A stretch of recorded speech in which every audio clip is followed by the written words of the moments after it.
It's the KQ Morning Show, 92 KQRS. I'm Steve Gorman. This is the KQ Morning Show. If the Immigrant Song is good enough to start off Led Zeppelin 3, then by God, it's good enough to start off Tuesday, October the 1st with the KQ Morning Show. Good morning. Nothing like a little Viking rock to get us going. Yeah, right? Hell yeah. It's Tuesday, so we're not going to have much fun. It's Unfun Tuesday, the runt of the week. You know what's going to happen later in the show. Unfun facts. I love it. Yeah, I love it as well. But right now, it's time to get your day off in the right direction, on the right foot. It's the top 5 at 6. Number 5. Oh, come on. Lottery officials announced that at a gas station in Edina on Friday, somebody bought a lottery ticket, a Mega Millions. They bought the extra Mega Plier. One $3 ticket hit 5 numbers. That ticket is worth $2 million. Good for them. Yes. In Edina, too, so you know they really needed the money. But they could have been passing through. You never know. Could have been. If you purchased a ticket at the Holiday at 5105 Edina Industrial Boulevard on Friday, go check the numbers and call me. Seriously. Come on, let's go. Hey, I have a buddy that lives in Edina. I wonder. He wouldn't give me a penny anyway. You never know. Whoever holds that ticket can go to the Minnesota Lottery headquarters in Roseville. You have a year to claim the money. That's $2 million. So what is that after taxes? That's well over $1 million in the pot. So very well played, sir. There is another Mega Millions jackpot tonight for $93 million. So who That's knows? Maybe one of us will come through with that one. $17. How's that? Right. Yeah. Maybe I'll remember to buy a ticket. Probably not. Big part of the success of every lottery winner is they purchase the ticket. They actually have the ticket. Big ingredient here. Number 4 in your top 5 at 6. CD players in cars, a thing of the past. The last model of automobile to include a CD player, the Subaru Forester SUV, will no longer, moving forward, feature a CD player in the dashboard. There's only one vehicle you can buy now, brand new with a CD player. That's the Isuzu D-Max, which is actually a truck. What'd you call me? This makes me feel, it's like as you get a little older and a ball player retires, your favorite athlete. You remember the day they were drafted and then they retire and you go, wait a minute, that already all happened? Oh, and then you go, crap, I'm really old. I miss the old CD packaging. Yeah. It took you an hour to open, only to find out there were 2 songs on the whole damn thing you wanted to listen to again. The Jewel Box era. The first CD I ever heard was 1983. They'd been around a year already, but I didn't know anyone that had a CD player. Right. And then I remember I was in 1987, the first time I got in a car. And I saw a girl slide a CD player into a thing, and I went, "You have a CD player in your car?" Right. It's like, no way. And she goes, "Yeah." And as long as we didn't drive, it didn't skip. My 2019 truck had a CD player in it. You know what I found out? What? When I traded it in 3 years later. I went, what? Didn't even know. Well, that slot, you can't see it. No, I didn't. There were so many things on the dash. It has this big, huge screen that draws your attention to it. I'm like, I had a CD player for 4 freaking years, and I didn't realize. Remember the radio station got the first recording CD deck? It was $10,000. $10,000. And you could burn. You didn't record a CD. You burned a CD, yeah. My son has a 2015 Toyota Corolla, and a month ago he goes, "Hey, I pushed this button on the dash, and a CD came out of my CD player." Oh, you're kidding me. Literally. And he goes, "It's cool. It's like a Page and Plant rehearsal recorded, like handwritten." I'm like, he goes, "Where'd you get that?" I go, that's not from me. I have no idea. It's probably been in there since we bought the car. That's Robert Plant's old car. Yeah. It must be, yeah. We bought it used. You said he liked to come here and tool around a little bit. There is a funny video I just watched not that long ago of a couple of kids trying to get a CD in mom's CD player in the car. Yeah. It was a TikTok video. Yeah. It was still in the case. They other couldn't figure out how to get it in there. I saw another one of those. 2 boys trying to figure out how to use a phone with a rotary dial. Yeah. The dad said, "I'll give you 2 minutes to get a call connected." They had no idea. Not clueless. Number 3 on your top 5 at 6. Sad news. Dikembe Mutombo died yesterday at the age of 58 from brain cancer. One of the great defensive players in NBA history. without question, one of the great people in NBA history. Dikembe Mutombo is a man whose heart is 10 times the size of the average heart. Just a give back. Singularly responsible for growing the sport of basketball worldwide as an ambassador for the game. For all the people that die in the public life that people say he was a better man than basketball player, 100% agreement. Mutombo was that guy. I interviewed him a couple times in my old days on a sports radio show, and he was just hilarious and friendly, and he was just the kind of guy who would say, "It's great to talk to you again, Steve." He'd use your name a lot. He was just a pro's pro. But every anecdotal story you've ever heard about this guy from the minute he showed up at Georgetown. By the way, did not go to Georgetown to play basketball. Went there to become, he was going to be a doctor. And John Thompson was like, "Dude, you're 7'2". Can we talk?" I insist. Yeah. Can we please talk about maybe I can teach you to block shots? Yeah. Rest easy, Dikembe Mutombo. Number 2 on your top 5 and 6. There's a vice presidential debate tonight on CBS involving Minnesota Governor Tim Walz. CBS has decided, they said they will not be fact-checking the candidates. They're going to leave that to the two men, Vance and Walz. Oh. And oddly enough, Major League Baseball decided to follow suit. For the playoffs, pitchers and batters will call balls and strikes. That's not true. The battle of the number 2s. By the way, did you hear that it's being held in the old studio where they used to shoot Captain Kangaroo? Is that true? I think that gives, I just read that this morning and I fact-checked it. It's true. I'm like, that definitely gives Walz the edge. I mean, he is Captain Kangaroo. It's going to be ping pong balls bouncing around somewhere in the background. I'm going to say it right now. The captain is great. Whoever comes out dressed as Mr. Green Jeans is winning that debate. Do it, man. Roseville, Minnesota. Good morning. Happy to have you listening. Anybody up in Roseville, we're thinking of you. And, of course, we already mentioned there's a big lottery winner. The headquarters are up in Roseville. If you are the person who works at lottery headquarters, tell me you're not tempted to take that ticket and go, "I'm sorry, this is not a winner," and shove it in your Or maybe I'll just case the joint and mug it whoever walks in today. Attaboy. Number 1 on your top 5 and 6, another huge loss from the world of sport. Charlton Hustle III. Pete Rose. That's his name. Pete Rose died Monday night at the age of 83. The all-time hits leader in baseball. An absolute lightning rod. 24 seasons in baseball before being, of course, banned for life in 1989 for gambling. All of the reasons to keep someone out of the Hall of Fame. I understand that gambling has long been the absolute ultimate no-no. Can't do it. You cannot do it. The lifetime ban, now that his life has ended, put the man in posthumously. You can't tell the story. Who cares now? He's not alive. You can't tell the story of baseball without Pete Rose. You don't have to. You can. We can sit right here and talk about Pete Rose all day long. I'm talking about if you're the Hall of Fame. If you are the Cooperstown Hall of Fame, stop telling me that your Hall of Fame is legit without the guy who leads the league, the sport in hits. Say he gambled. Say you kept him out for 40 years. Yeah. Put him in. Yeah. What's the point, I think? Here he is, September 11th, 1985, passing Ty Cobb to become baseball's hit king. Everybody on their feet here in Cincinnati and a worldwide television audience watching here at Riverfront Stadium. 2-1 pitch from Schaub into left center. There it is. Rose has eclipsed Cobb. That's number 4,192. For Pete Rose, this certainly his crowning achievement. And for baseball, a game that grows from its past and finds warmth in statistics, this is one of the all-time. There you go, Petey. Did you bet on baseball?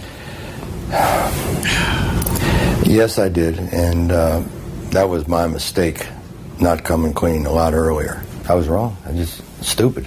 Worst thing I ever did in my life. I bet on baseball in 1987 and 1988. Did you bet on your own team? Oh, stop. Yes. Did you ever bet against your own team? No.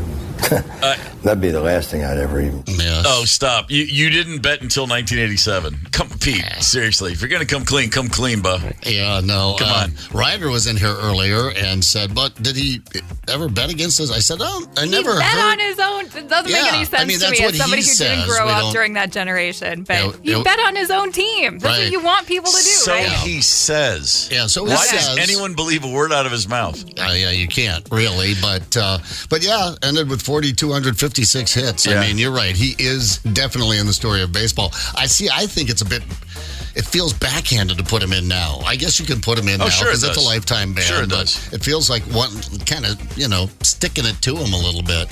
There's definitely that. I mean, it seems like that's what baseball wants to do. But again, to your point, but down the road, a couple decades down the road, it just is like, oh, God, Pete Rose is in here. Of course, he's the all-time hits leader. I mean, they should have. And put it in there. Put it in Cooperstown. Banned for his entire life. 100%. From this, for betting on his own team. That's how you do it. Great player.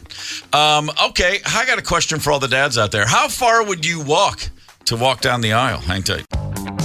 Connect with us on the KQ Talk and Text line. 651-989-ROCK. That's 651-989-ROCK. 92 KQRS. I'm Steve Gorman. This is the KQ Morning Show. Good Tuesday morning, October the 1st. What's going on around here today? Well, at 6:50, we've got unfun facts. And at 7:50, we're giving away Jeff Dunham tickets. We've got a game for you to play more than worth your while. Believe me when I say. We have yet to mention the fact that over the weekend, a massive hurricane roared across the southeastern United States. Parts of North Carolina, Virginia, West Virginia, Tennessee, Kentucky, all flood damage beyond anything ever experienced. Mountain towns are not supposed to flood, generally speaking. Asheville, North Carolina, as beautiful a place as there is, completely underwater. It's been absolutely tragic. And if you're looking for a silver lining in all of that, well, here's one for you. A guy named David Jones was gonna drive from South Carolina, where he lives, to Johnson City, Tennessee for his daughter's wedding. She's getting married on Saturday. He gets up, gets in the car on Friday, and he's like, well, I got to go. He's 7 hours into his journey. Again, supposed to be 2 hours, but he's 7 hours in. There's so many roads out. There's so many trees down. It's taking forever. He's at 2 a.m., right at the state line of Tennessee. A state trooper says to him, as he's in bumper-to-bumper traffic and can't go anywhere, state trooper says, hey, bud, this is the end of the road. The interstate, not to mention minor roads, the interstate itself is impassable. Yeah. You're done. And David Jones had this to say. I said, you have to understand, my daughter's getting married at 11 o'clock this morning, and I'm going to be there to walk her down the aisle. I'd have to climb 6-7 foot tall piles of debris of old fences and huge trees. That's so emotionally moving that my dad loves me that much that he would come and go through all of that to get to my wedding. Yeah, this guy is in the past, he's run marathons. Okay, so he's in decent shape at worst. However, he's sitting there talking to the trooper. He figures, well, it's less than 30 miles. I'll just walk. I have 9 hours to get there. Wow. A little more difficult than he was imagining. This is 2 a.m. when he gets out of his car to walk 30 miles to get to his daughter's wedding. Yeah. He doesn't have a flashlight. He has his cell phone light. That's all he's got. Now, you're talking about hundreds of square miles of devastation, and he's going to plot a journey to get to a town. As you heard him say, he was climbing 6-7 foot tall piles of debris. Check this out. Encountered crews who were clearing a road with a backhoe. Of course, they don't expect to see a guy at 4 a.m. in the pitch darkness there. Right. The operator didn't see him. He is avoiding a backhoe swinging by, and he gets trapped in the mud. Oh, my God. And they can't hear him. He's screaming. There's a backhoe operating. He's up to his knees, couldn't move, and the backhoe's swinging around, and he's ducking to avoid being struck. What a nightmare. Yeah. So finally frees himself, of course, without his shoes at that point. Gets out of the mud, then has to continue walking. And again, as we said, made it to the wedding, walked his daughter down the aisle. Right. And, for everyone going, that's what I'd do. No, you wouldn't. No, I wouldn't. You know why I wouldn't? Because I wouldn't put my life at risk on the day my daughter is getting married. Hey, you remember the day you were going to get married and your dad died trying to get to your wedding? Yeah. And you could have postponed your wedding because there was a devastating hurricane, once-in-a-lifetime hurricane that came through the area, but you didn't, and your dad felt like he had to walk and he died. Remember that? What if the couple breaks up in less than 6 months? No, that's just, you can't get divorced now. You're stuck with him forever, at least as long as dad's alive. Well, I was going to say, there's a chance there's going to be tension, though. It's like, you always compare me to your dad. Right. You wouldn't walk 26 miles in the mud for me. Yeah, you're damn right I wouldn't. Wait. Yeah. I'm with you, Zep. Your point is, okay, what's the worst thing that happened? Well, I could die on the day of my daughter's wedding. Yes. Yeah, I would rethink that one myself. I could have easily died out there, but hey, all's well that ends well. That's right. A story out of it. So. He did make it through, and he did work itself out, as they say. I gotta wonder how many times he thought to himself, this probably wasn't a good idea, and there's no way you'll get back to your car. How in the world? Yes, he had his iPhone with a flashlight. Clearly the compass was working too. Right, exactly, except that your phone now goes dead and you can't call for help because you're stuck in the mud and a backhoe's about to take your head off. I mean... And the food was horrible at the wedding. Can you imagine? The DJ sucked. That buffet better have been sweet, let me tell you. Yeah, no kidding. Well, how much mac and cheese do I have to go through in a lifetime? Do you know what I took to get there? Did he have a change of clothing in a backpack? Must have had a tux there or something. There must have been something waiting for him. A walker down the aisle kind of deal. That's a good hearty hail and hearty shower between arrival and wedding and the nuptials, I would certainly imagine. I spent the weekend in Virginia with my daughter, who I love as much as more than really anything that I could imagine beyond my kids. I don't know what else there is. I wouldn't have done that for her wedding. I'm sorry. I'm just not going to take. It's not that I don't love her. I don't trust myself. In the middle of the night. Yeah. And I mean, even if the weather was a nice starry night, and you had an open path, 30 miles to hoof in the middle of the night, we'll figure it out. But I promise you, if my phone worked and I called her and I said, I'm leaving on foot, she would start laughing. Go, would you shut up? Yeah. Stay in your car. You're not going to make it 50 yards, much less 30 miles. What the hell's wrong with you? Time me. Yeah, exactly.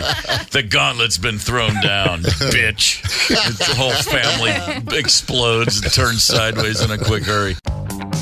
Connect with us on the KQ Talk and Text line. 651-989-ROCK. That's 651-989-ROCK. 92 KQRS. I want to look back quickly to last night when Jeff Lynne's Electric Light Orchestra just blew the doors off the XL Energy Center. Yeah. What an awesome show. I got into bed at midnight. I don't care. I'm still flying high. Rosemary and I went. My buddy Stephen Hayden with us. We saw Lisa Miller there. Saw a bunch of great folks. Brian in the suite. It was just Cheshire Cat grins ear to ear all night. They come out and opened with a song that's like a quote-unquote newer song. So I was like, that sounds just like a lot of other great ELO songs. And then Evil Woman, Do Ya, Strange Magic, Sweet Talking Woman, Can't Get It Out of My Head. All of a sudden it just starts and you're going, parade. I have goosebumps right now again, just thinking about it. Yeah. When they finished, Mr. Blue Sky was the encore. Oh, that's and right. when it hits that, I mean, it's just, there was a level of euphoria you don't get a lot at gigs. Right. Truly astounding. Write a song, Jeff Lynne. My God. It was awesome. Great show. Yeah, just really. And I'm like, man, I'll stay up late when it's this good. 10 nights out of 10. It was absolutely fantastic. That was my supposed makeout music was ELO. That was on. That was just the best makeout music in the world. Me and Lisa were making it. Hold on. Shoot, I wasn't supposed to say that. And I saw you walking around. Ran into a handful of listeners. Tough Mudder Jeff. What's up, bro? Yeah. Jeff, who's a tough mudder, came up. We had a good chat. One tough mudder. And he gave me that look. I said, I'll give you the shout out. He goes, no, you won't. So in your face, Tough Mudder Jeff. All right. I woke up to some texts from some friends saying, are you here? Oh, it was so good. Yeah, no. All right, let's look back. On this day in 1975, the Thrilla in Manila. Oh, yeah. One of the most iconic bouts of boxing history. Muhammad Ali retained his heavyweight championship. They fought in Manila in the Philippines. Joe Frazier unable to answer the bell for the 15th round. It was as fierce and punishing a fight as has ever been What does it take? What if Joe Frazier can't stand up? I'm already dead, obviously. I mean, the beating he took, the beating Ali took in that fight. Yeah. Ali said later, that fight was the closest thing to dying I know of. Wow. Yeah. And Joe Frazier, I mean, that uppercut. Oh. Down goes Frazier! Down goes Frazier! Down goes Frazier! Man. Those two. Crazy guys. On this day in 1979, for the first time ever, arguably the greatest sports commercial aired in the history of sports commercials. Mean Joe Green limping off the field into the concourse. 9-year-old child actor Tommy Okon. Mr. Green, I think you're the best ever. I mean, come on, man. Talk about goosebumps. Oh, no kidding. Mr. Green? Yeah. You need any help? I just want you to know, I think you're the best ever. Yeah, sure. Want my Coke? It's okay, you can have it. No. Really, you can have it. Oh. Okay. YouTube outtakes. It's really? Joe Green and just some of the biggest belches. He had to drink like 20 Cokes. Oh, that's right. To shoot this thing. He was just like, unbelievable. Joe, you really could use a shower. It's the KQ Morning Show, 92 KQRS. The KQ Morning Show continues on 92 KQRS. I'll never be able to write my name while going outside in the snow. I won't ever be a real man. I'll never wear compression shorts to show off my physique. I'll never shower with the guys after a pickup basketball game. And I won't ever get married. And for sure, I'll never trim the bushes around the house again, naked, because I accidentally cut off my penis. At Black & Decker, we believe in protecting what matters most, your penis. With new advanced safety guards on every cordless yard trimmer. Together, we can make safe happen. Oh, my God. Whew, the KQ Morning Show for Tuesday, October the 1st. You definitely need penis protection when trimming the hedges. Or apparently when choking down a fistful of magic mushrooms in Austria. I almost said Australia. In Austria, there is a documented case of the first known instance of psilocybin-induced penile amputation. As in your own self-amputation? A 37-year-old gentleman suffering from depression and alcohol abuse thought, well, maybe I'll take some of these magic mushrooms and it should make me feel better. They're all the rage. It did not make him feel better. Speaking of all the rage, not long after choking this handful of mushrooms down, he began to experience a very terrifying hallucination. One thing led to another, and suddenly he had an axe going after his own front office. What? I don't remember that bad trip. No, he doesn't fully remember what happened, but he then tied a piece of cloth around his area. He did tie off the front office to control the bleeding, placed severed parts of his man root into a jar, and then left the house looking for help on the street, bleeding profusely. This is a completely true story. A passerby found him in a confused state, called for an ambulance. He didn't get to a hospital for approximately 5 hours after his self-amputation. What in the hell? Okay, wait. General area to control the bleeding, placed the severed parts of his penis in a jar filled with snow. Okay, so he was thinking there, ice the chunks? Yeah. That's the worst snow cone ever. Oh, my God. That's it. That's my band name, Ice the Chunks. Finally. Oh, my God. You don't like frozen penis? I mean... I'm not... Look, I don't mean to make light of this situation, but, dude... The depression and the too much drinking is probably better than this. Maybe don't. But, I think I told this story once. I was with a cousin the first time he ever took some mushrooms. And at one point, I looked and he was staring at his hands and he was very, very stressed. And I go, what's up? And he goes, I got 10 thumbs. And he's just looking back, flipping them back. It's all thumbs. And I was like, no, it's not. It's okay. It's just the mushrooms. Yeah. And that guy, maybe that guy's penis looked like a giant thumb. And he was like, thumbs up, thumbs down. Yeah, I mean, come on. Thumbs are good things. That's what separates us from the animals. You got 10 of them. His penis was contaminated with soil and snow, and parts of the organ were severely damaged. Surgeons were able to save the glands. The tip of the penis, the helmet, is called the gland. The GLANS, no D. Yeah. And but the other sections, the shaft, were too damaged to be repaired. But they replanted it. It said it was successful. Just replanted. Replantation was successful despite the significant challenges posed by the extent of the injury and the contamination. Would they just put the tip back on? That's all he's got is the tip? Yeah, it's well, depending on the angle of the camera. If you're straight on, it still looks fine. I got a tip for you. If you know what you're doing, all you need is the tip. Yeah, hold on. Really? That changes everything about what I was told in high school. I mean, yeah, no kidding. What wasn't there? That was that. What's the Golden Grams theme song? Oh, those golden honey. Just the tip for jams. Isn't that? Was that it? Isn't that the line? I never understood what they're talking about till right now. I do you like that want me to wear underwear? Not if you want the tip anyway. Oh my God! It's an odd question, Ryder. Why do you ask? I remember my jaw hurting from smiling so much and laughing so hard when I was on mushrooms. Sure. At what point do you black out? He wasn't just doing shrooms. He must have had the booze going and some other things too, because you don't black out when you do shrooms.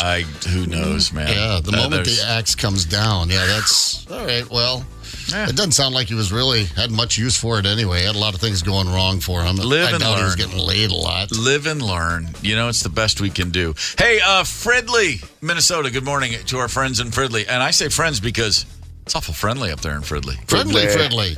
Damn straight it is. Good to have you with us on the KQ Morning Show. I'm hoping that nobody in Fridley is coming down off a tragic mushroom high. Let's hope everybody's getting to work nice and safe up in Fridley. Good to have you with us. How about some more unfun facts? Oh, I was just trying to get my facts straight. Unfun. Unfun. Not fun. Not fun, not fun. It's entirely unfun. The KQ Morning Show presents Unfun. Facts. Let's begin, shall we? Shall we? A Frenchman named Tarare, born in the mid-1700s, a documented case as strange as it gets. My man could not stop eating. I get it. You don't get this. He was eating as much as a quarter of a cow's worth of beef every day. Oh, that's gonna back you up a little bit. Over time, his appetite got more and more outlandish. He was eating, as they say, cats. He was eating dogs, even eels. What? He was eating anything he could get his hands on. Buddy. He was hospitalized for his extreme appetite. The staff caught him going to the morgue and eating pieces of corpses and drinking blood. Oh my God. Okay, psychopath. Ready to get real dark? Yeah. While in the hospital, a 14-month-old baby went missing. No. They never found the baby. And the word was always, they're pretty sure that Tarare ate himself a baby. Well, I suppose like veal, it would be that soft. The tender? Yeah. What are you kidding? Milk fed, beer like fed? that. Oh, milk fed, sure. Yeah. He died at the age of 26, which is, if you have that problem, that's about 20 years longer than I would have expected him to make it. Yeah. Where was the guillotine when they need? There cut is that man's mouth off. It's cut something off. There is a condition called polyphagia, which causes uncontrollable hunger and eating, and he's believed to be the first case documented of polyphagia. Some fruit, go camp out in an orchard somewhere. What are you eating babies for? Just mix in a salad, dude. I mean, it's got to be. Yeah, there are other things to eat, for crying out loud. I mean, but think about the kind of money this guy would make, at Nathan's Hot Dogs on the 4th of July. God, yeah, he won't stop. Now he's eating his competitors. Maybe just a little wafer after dinner. Just wafer thin. A mint. We're trying to get word. We haven't seen Kobayashi in several hours at the hotel where the competitors are getting ready for today's competition. While studying psychology in college, here's an unfun fact. Ted Bundy was employed for a while on a suicide hotline. Oh, for God. Let me come over and talk you through it. I'm thinking of ending my life. Great idea. But hang on. Work with me. What do you think about Volkswagen Beetles? Can you help me get a couch into the back of a van? Are you good with plaster of Paris casting work by chance? Man, well, maybe that set him over the edge. Maybe just a little depressing. It very well might have. Madame Tussauds, as in the Wax Museum gal. She was a real person. She was imprisoned during the French Revolution because she was good friends with the royal family. That'll teach her. And the people that took over after getting all the royals out, they only released her on the condition that she make the death masks for Louis the 16th and Marie Antoinette. So she was friends with them. Oh. And they used to have a little something called a death mask, which is like, we're going to kill this guy and we're going to put a mask on his face. And they went to her and said, well, if you're going to be loyal to us once we're in charge, make their death masks. And of course she said, Yeah, no problem. When do you want me to get started? Yeah, whatever. Crafty. Yeah, I mean, they're already dead. They cut their heads off. What are you supposed to do? I can say this. I have been to Versailles, their palace outside of Paris, and they should have been killed. Yeah, just outlandish. Little abundant. A little abundant. Yeah, well, a little abundance goes a long way. I was 14 that did that. But they were living the high life back there, man. Let me tell you. I have a feeling there was some pheasant shoots, but by pheasant we mean a poor guy. Yeah, they were just doing all kinds of horrible things. The only problem with the revolution is they didn't stop there. They went ahead and beheaded about 400,000 innocent people. It's as long as you keep it under $500,000, I think the Geneva Convention says you're cool. The inventor of Pringles died, and his remains were placed in a Pringles can. No, well, of course. Really? Yes. Yeah, that's great. Well, at least as far as his family knows. Do we really know it's his remains? I don't want that sitting around. I eat Pringles in the middle of the night when I'm stoned. Sure. When I'm a little drunk, I'll stumble out and have some Pringles.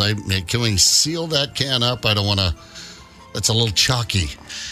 Every single fig, the fruit, a fig, has had at least one wasp die inside it. These are known as fig wasps. Fig wasps are necessary for pollination, nutrients, and so if you're eating a fig, there is at least one wasp who has gone into that piece of fruit and died along the way. You don't know it's a wasp, but that's in there. Guess what I've never eaten? A fig. The inside of a wasp. I did have one bite of a fig Newton when I was a kid, and haven't gone near a fig since. That was it? Yeah. One bite? Yeah. I have fig Newtons probably every 5 years, but I really enjoy it. Are they actually made out of figs? Probably or is it just not. name only? I thought they were named after some Newton dude. I don't know. Maybe that's a pretty good. I knew a guy named Mark Newton, and for some reason we never called him Fig. I just feel like we missed an opportunity. He really did. Isaac Newton, the fig fell in his head, right? Yeah, that's right. That's exactly. Thank you. Yes. Final unfun fact of the day: archaeologists were in Ecuador. They found 2,000-year-old remains of infants. And these infants were wearing what they called helmets made from other children's skulls. How? Okay. I thought they were like, you mean they were pussies even way back then? But no. All right. See, Mom could have gotten me to wear a helmet when I was a kid, it turns out, if it had been made from, another kid's skull. That's all she would have to say. Especially one of those SOBs from Hitchcock, if you know what I mean. Well, it's like my mom she dragged us to see The Sound of Music. What'd she say? It's about the Nazis. So we're going. And then all of a sudden I'm singing, High on a hill was a lonely goat herd. And I'm like, that one's kind of cute. I wish I'd been a Von Trapp. Yeah. I had a bizarre childhood, apparently. If you think Shart-Cano is something, trust me when I say Shart-Cano has nothing on Shart-Cano. Hang tight. Connect with us on the KQ Talk and Text line. 651-989-ROCK. That's 651-989-ROCK. 92 KQRS. Let's get after it, man. Imagine getting up. You're on your way to work in the morning. It's easy to imagine. A lot of our friends listening are doing that very thing right now. You're driving along. You're not doing anything. You're minding your own business. Mm-hmm. You're maybe you're listening to the show. Maybe you're having a moment of just quiet where you're getting your head in the place it needs to be for a work day ahead. And then imagine a Shart-Cano erupts. Say what? A Shart-Cano, which has happened. Thankfully, not in the Twin Cities area, but in a city called Nanning in China. Oh, so this wasn't someone's toilet. This wasn't backed up. We got some pressure coming from back pressure, they call it, or something. Back pressure. Not only do we have stories or reports of a Shart-Cano, there's dash cam video, plenty of it. Stomach churning video. Here's what happened. A motorway, again, this is in China, newly installed sewage pipes suddenly ruptured. And they were filled with, that's right, sewage. Poo and pee. And what you could only describe as, they're calling it Shart-Cano. It's more like a geyser. It looks just like Old Faithful. It's going over 30 feet high, 30 feet wide, for a long while. Blasting. It splatters and covered cars, motorcyclists, bicyclists, and pedestrians all over a motorway. Bad day to be out on the bike. Didn't come down in just a fine mist either. Here's someone's dash cam. Oh, it's chunky. Yeah, that's the chunky peanut butter. Yeah, there are motorists, you can hear them exclaiming in different videos. They're speaking in Chinese, but the one translation that I found the most helpful: I'm drenched in poo. My car is splattered yellow. It's ruined. I'll be honest with you. If I'm drenched in poo, I'm not concerned with the state of my car. Yeah, let's go ahead and make sure those lines are. Can we shut off that poo line while we're working on it? It's impressive. You've got to check out the Shart-Cano when you get to where you're going. Yeah. And watch this video. That is quite a plume. Shart-Cano. Just was sitting right there. Shart-Cano. That's right. You said Shart-Cano before the break. Made me think of that. I'm going to take us back to May of 2023. I don't remember this lady's name, but she's down there on 13 in Burnsville way, sitting in a Caribou drive-thru. I was in the drive-thru. I was like the 6th car. There's always a bunch of cars here. And all of a sudden, brown dropped onto my vehicle. Like it came straight down. It hit on my roof, on my hood. It was all the way down my side. My car and the car in front of me was fully covered. Something landed on my mom's car. It stinked. You could tell that it was, it was poop. It stinked.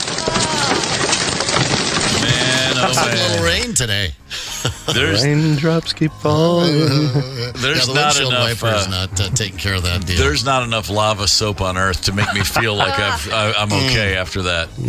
Straight to the car wash, I guess. Can you wash that off, or is it total? As long as it doesn't get inside, right? The windows are, don't get that smell in there. It's just poo, for crying out loud. We had tractors covered in that stuff. You got to kill the AC immediately. You got to close all the vents to be safe. You just got to make damn sure. Recycle that air inside. Oh man, it's like it reminds me of that TV movie in the 70s where a car drives into the Astrodome because it's covered with wasps. Oh God! And they had to freeze the wasps off in the air-conditioned comfort of the Astrodome. I wish I knew the name of that movie. I'm sure it's horrible, but that's what I think of. Just a car covered in poo. Just shut the windows. Yep. Oh man. We never got to the bottom of that one down in Caribou, but if you are waiting in line at any one of our many wonderful fast food restaurants in the Twin Cities, and you find yourself looking at a poo, if someone drops a little poo on your car like that, maybe you just call in the poop copter to clear away the mess. They've got a poop copter out there. The poop copter, and a cutting-edge drone system created specifically to clean up dog messes. Okay, wait a second. As my mom used to call it, dog dirt. Dirt. Yeah. Oh, honey, there's a lot of dog dirt in the yard. Watch out. It's not dirt. It's not dirt. There's a guy named Caleb Olson, and he has invented something called the poop copter. It is essentially it's a drone. It flies around. It's an aerial-bound, self-guided dog poop removal system. It uses a drone, a 3D printed pickup mechanism, and a little bit of machine learning. It's just a drone. It's got a robotic arm. It's got bags. It does the whole thing. You just sit in the comfort of your rocking chair on the front porch and pick up that dog poo with a drone. Frickin' brilliant. I like that. Yeah, I might think about getting a dog again. That's a big, that would just be fun. It's a big strike. Yeah, watching the... control. Do you get to control it yourself? I'm not saying you've really settled into family life, Tony, but you've really settled into family life. Yeah. Kids, are you listening? You know what you're getting, Dad, for Christmas. Maybe not this one, but... If those things become commonplace, if everybody sees that drone and immediately knows, oh, that's the poo drone, I'm just going to fly one right outside Porta-Johns at public event, just hovering outside the Porta-John. Yeah. Like when you walk in, like, oh, God, that thing's coming in, just mess with people. Yeah, where you could drop that anywhere you wanted, that nasty-ass neighbor of yours. Yeah. This is this guy, by the way, Caleb Olson, just to give you some insight into his life. The journey to this automated dog poop cleanup system it began with a system that analyzed security footage to detect when his dog, Twinkie, relieved herself in his yard. He's just got an obsession with his dog and what she's leaving behind, apparently. The system would alert him to the event. The dog is doing something in your yard now. He would get alerts, pee or poo. And so then he thought, well, how can I take this further? He developed a robot laser that pinpointed the exact location of the poop, making it easier to find. But then getting rid of the waste still required labor, something he was keen to do away with. This is not a man who's unable to walk and bend over and pick stuff up. He's just the world's laziest man. Well, who the hell wants to pick up dog poop? That's the primary reason I don't own a dog and won't own a dog. I'm not picking up anybody's crap. Oh, I'm 4 or 5 bags a day. Chauncey's just a machine. I don't love anything that much. But God bless Father Hennepin Park. I mean, he's fertilizing that place on a daily basis. He's keeping all the beds in business. Yeah. Never thought twice about it. If I did, it's not like I enjoy it. I'm not looking forward to it. But I still have that thing you have when you're a new parent of a human child, and you're like, oh, they pooed. Whew. You get like relief, and you're happy when you see your kid has they really filled that diaper. I'm still like that. When he has a really good release, I just think to myself, well, good for him. He'll sleep through the night now. You know what's the worst, though? They have the scented bags. Yeah, you're already picking up this vile content. You don't want it scented with lavender. Oh, yeah. Which doesn't smell like lavender. That's like putting deodorant on after you haven't showered for a couple of days. You know what? I hate scented garbage bags, like the Glad or Hefty bags that have an odor. That drives me absolutely crazy. I'm a real sensitive nose for that kind of stuff. Yeah. Can't you just train? I mean, why don't you train a dog to pick up another dog's poo, or get animals, bring in birds, get birds of prey. You can train falcons to do all kinds of things. Yeah, pelican. They have a lot of space in there. You don't have to create a drone and robots and automated self-learning AI nonsense. Get a bird to go pick up dog poop, like they would have done it in the 1700s. I mean, if the robots are coming, I'd like to distract them with this rather than taking over my job. If we're going to be honest about it. That's a good point. You know what the robots don't do that the birds do? The birds also poop. So now you've got birds pooping while they're picking up dog poop. Then you train a dog to pick up the bird poop. We had a lab once that used to eat its own poop. That was kind of nice. That was a nice touch, I thought. There's never been a lab that didn't. If you don't watch out, if you have a lab, it's going to eat everything, including its own poop. My friends that sit there and let their dogs lick their face. It's more cleaner than a human mouth. It's actually, if you have a wound and then you let your dog lick it, it disinfects it. I'm like, I just literally saw your dog eating a dead fish. That had been sitting on the bank of Prior Lake for 3 days in a hot sun. Oh, sure. We had 2 Springer Spaniels when I was a kid. Great dogs, bird dogs. They'll chase anything flying. We had a big male named Rusty and a little female named Misty, and she was the sweetest little lap dog, just an angel. And she walked in the house one day and just hurled a fully whole but very recently dead bullfrog. Got to chew your food. And we looked, and then she immediately was like, "Oh, good, I'll chew it the second time." We're like, "No!" Right there on the floor, and you're just like, "Yeah, that dog's not going to lick my face again." I don't. People love their dog kisses. I don't need bullfrog ass on my cheeks. Your doggy ever vomit in the house, and then you're like, "Oh, they'll take care of it themselves." Sure. Oh, they start to right away. Yeah. Now, I have looked at my grandma's little dog one time, Peanut. She had the Yvette and Peanut, the 2 dogs. Yeah. I forget what they were, just small little rats. And one puked under the bed. She's like, did Yvette puke? I'm like, nope, I think she just made the puking sound, but I lied. Oh. Because there was puke under that bed, but I wasn't going underneath. Sure there was. You just left it there? I did. Sorry, Grandma. I think you are the, I appreciate your... You come clean. You're like, I don't want to pick up dog crap, therefore I'm not going to have a dog. Right. Because there are plenty of dog owners who don't like to pick up dog crap, but still have a dog, and they just leave it behind. And man, don't cross my path without. If you forgot a bag or if you are short of a bag, I get it. That happens to all of us. But if you're just out for a walk and you don't care where your dog's dropping its dirt, you're gonna hear about it from this guy. Oh, hear about it? We've heard the story. You nailed a poor lady in the back with I did. You gave her the heater, the fastball with the poop bag. I did throw accidentally a bag full of dog poop right into the right into the shoulder blades of a young woman walking a dog and pushing a stroller. Yeah, just splatted her with that. Well, you know what? She had it coming. I mean, don't pick up your dog. You see it all over the cities. I bike around all the time on the trails, and it's everywhere. Over by Theoworth Park, they don't even. It's everywhere. I look out the window. This woman is letting her dog just drop a brick house in my front yard. Yeah. And then just leaves. Off she goes? Off she goes. And I walked out and I said, "Excuse me." And she looked back and said, "You need a bag? I got one for you." And her response to that was not to say, "You know what?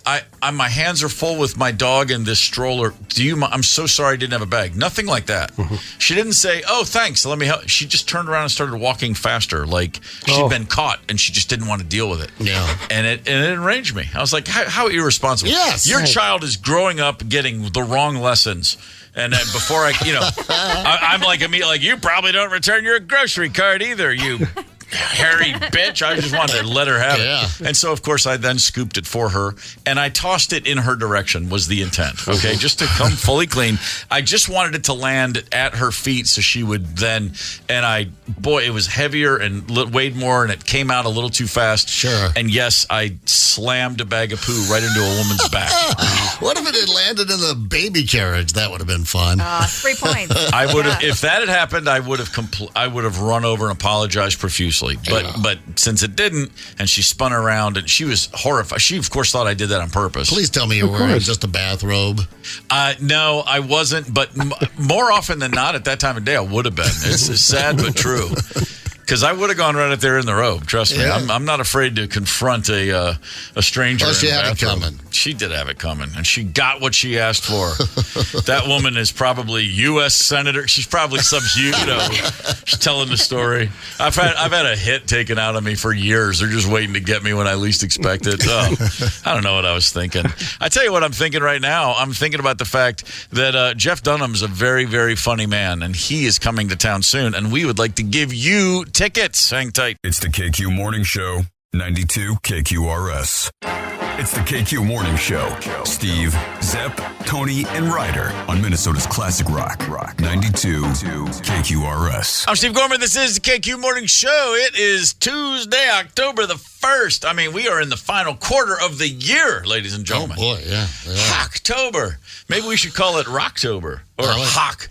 I guess it's Hawktober. Rocktober, Shocktober. For what's her name? Hawktober. Hawktober. Hawktober. Oh, good Lord. Jeff Dunham coming to town soon. Jeff Dunham is a very, very funny gentleman. By soon, it's April 10th. He's going to be at the Target Center. We've got 4th row seats to see Jeff Dunham. We'd love to give away those 4th row seats. Right now, we need 2 callers. Callers 9 and 2 on the KQ92 Talk and Text line 651-989-ROCK. 651-989-ROCK. Give us a call. Compete. We have a game that you will very much enjoy, I promise you. But first things first, Spring Lake Park, what's happening? Good old Spring Lake Park, my favorite park. Did I say that about St. Paul Park? You did. They're all your favorite park. And cheating on St. Paul Park with Spring Lake Park? What are you doing? Don't tell St. Paul Park. If there's one thing Brian Zepp loves, it's a good park. I do. Well, Strewman, Steve Straczynski, the legend, lives in Spring Lake Park. That's what I know about Spring Lake Park. The Strewman lives there. You'd have to know him, but if you need an inappropriate joke like that, the Strewman's right there. Really? No, he's fantastic. I love him. Yeah. He's a local legend up there. Good to know. Just head north. Ask for Spring Lake Park by name. Good morning, Strewman. Yeah, there you have it. Hey, you can find this show, Steve Gorman and the KQ Morning Show podcast, anywhere you get podcasts, anytime you want. Sponsored by Devani's Pizza and Hot Hoagies. I got a message the other day on... I went to my phone to find it, and I can't because I don't have it on my phone. I got a message on Twitter the other day from a guy. He's the TV play-by-play guy for the Los Angeles Clippers, a gentleman that I met years ago and had him on my old sports show, Brian Seaman. And he used to work for the Timberwolves. And he just said, "Hey, man, are you in Minneapolis now?" I said, "Sure am." And he goes, "Oh, guy, loved it there, blah, blah, blah. I was there for years. I'm going to be with the team. I'll come in this season." It was great. It was good. And then I said, "Oh, what part of town were you in? And he told me, and he goes, oh, yeah, I was right across the street from Devani's. And he said, I had to ban myself. And he goes, I put on like 9 pounds my first year in town. I was like, only 9? You did pretty well. Yeah. Anyway, so we had a whole, just a reminder that, you could do a lot worse than hitting up Devani's. I ate recently, had a meal, and on my way home, drove past the Devani's, went about 2 blocks past it and went, son of a, and you turned and went back. You reloaded? I did. I saved hilarious. It for later, but the pizza box fits on that bottom fridge rack. That's what it's made for. That's the only thing on that bottom space in my fridge. That's where the Devani's pizza box goes. And later that night, I was sure glad I had done that. You're like part Wolverine. I'm just going to, you never know when there's going to be a shortage of food. Yeah. Get it while the getting's good. In my mind, Wolverines talk like that. See those walnuts? Save them for later. It kind of sounds a little bit like Hugh Jackman in the Wolverine series. Oh, well, that's what I was going for. The next superhero movie I watch will be my first. All right. Other than, of course, the Christopher Reeve Superman era. They're not hurting without you. I think they're doing okay. I think Marvel's going to make it through this tough fourth quarter we're into now. They've made some stinkers recently. Deadpool and Wolverine wasn't one of them. I'll take your word for that. We are ready. We got a couple callers who are of the competitive sort. They want to get into the squared circle. They've got Jeff Dunham tickets on the hook. Tony, please explain to all of us what we're doing here today. Cool. We're going to try something a little different, hopefully weird and entertaining. The KQ Morning Show presents Skateboard Trick. Or penis. Nickname. What happened? What? Well, let me explain. Well, I ask you, what's more fun than skateboarding? Well, I'll tell you, having a penis. So, take that, ladies. Let's see if you know the difference. Let's play Skateboard Trick or Penis Nickname. Oh, my That's gosh. The game. That's the name of the game. I'm so excited about this. This is delightful. This is already a delight. Delightful, isn't it? Ryder stood up. She's floating. Her feet are not touching the floor right now. All right, well, then let's get to it. So we're going to have both callers going back and forth, correct? Back to back. So who's caller number 1, Tony? Well, number 1, what we have is a Thunderdome of Maplewood. Both Greg and Steve are Maplewood residents. All right. Greg from Maplewood. Good morning, sir. Hey, Greg, you with us? Greg, turn your radio down. Yeah, as soon as he hears it on his radio, he'll join us. Got to turn that radio down, dude. Oh, well, let's go to Steve. Are you with us, Steve? I am. Steve's a proper radio contestant, has that radio turned down. Steve, give me your favorite band. Well, I'd have to go with Bob Seger. And favorite team, any sport? I got to go with the Wild. That'll work. Seeger and the Wild. All right, one last chance. Greg, are you with us? Yeah, I'm with you. Can you hear me? Oh, yeah. I got you loud and clear, brother. What's your favorite band? Favorite band is Pink Floyd and Led Zeppelin. I got 2 of them. That'll work. Favorite team, any sport? Oh, it's got to be the Vikings. I like it. We got the Vikings. We got the Wild. We are ready to rock here right now. All right, Greg, you will be up first. As I'm sure you heard, the game, Skateboard Trick or Penis Nickname. It's just poetry. Tony, take it away. You just tell us which is which. Number 1 is Staple Gun. Skateboard Trick or Penis Nickname? Staple Gun. That's got to be a Skateboard Trick. Correct. Very good. We're trying to figure out how that might work for the Weenski, the old staple gun. Yeah. Honey, should I get the old staple gun? No, it just doesn't work. I immediately turned to in accidents on at the desk. And, All right, Steve, you're up. All right, here's number 1 is Taco Hammer. The Taco Hammer has got to be a wiener. Gotta be. It's a wiener. If they could only see Ryder nodding right now. Hey, it is Taco Tuesday. Yeah. Good luck out there, gentlemen.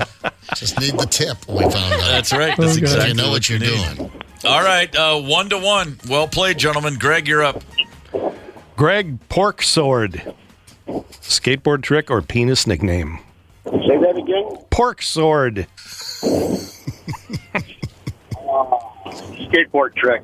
I'm sorry, that is a nickname for the peep. Yeah. I don't want to use that one of my Cub Foods at the meat counter. Can I get 1 cut of pork sword, please? Just 1. I'm just eating for 1. Yeah. Yeah, that's like, what's the old tube steak smothered in underwear? Was that what it was? Yeah. All right, Steve, you're up. Okay. Steve, yours is Crooked Grind. Crooked Grind. Skateboard trick or Crooked penis grind nickname. sounds like a skateboard trick.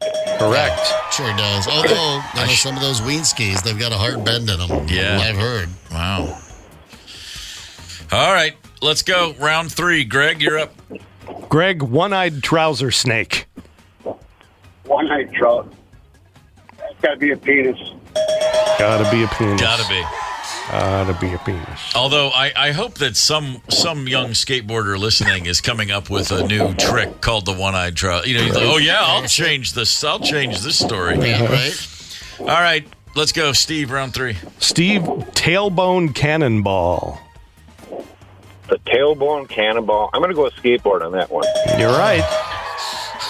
It is. I could see that going either way. Yeah, absolutely. Yeah, that's true. Just depends on how adventurous one A wants to sexual position, maybe. be. Yeah.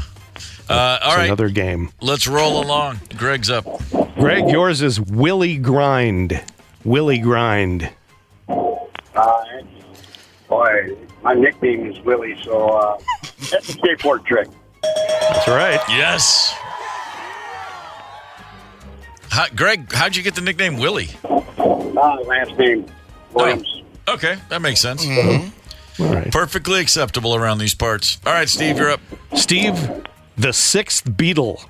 The sixth Beatle? Correct. Isn't that Clarence? The saxophone player? Wow. What a pull.